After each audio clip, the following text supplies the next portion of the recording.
Nini uliwahi katazwa na mzazi wako, lakini saizi ukiangalia vizuri unaona kweli kabisa ulikaziwa maisha? Mimi, my mom aliwahi niambia nisiwahi oa from a certain tribe hii Kenya.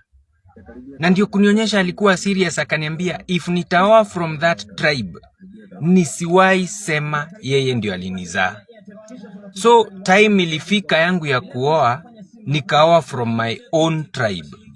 Tulikaa for at most 3.5 years, tukawachana na huyo, na tukuachana kwa njia yenye ilikuwa mzuri. After some time, sasa nikaoa tena from ile tribe yenye madhe alikataa.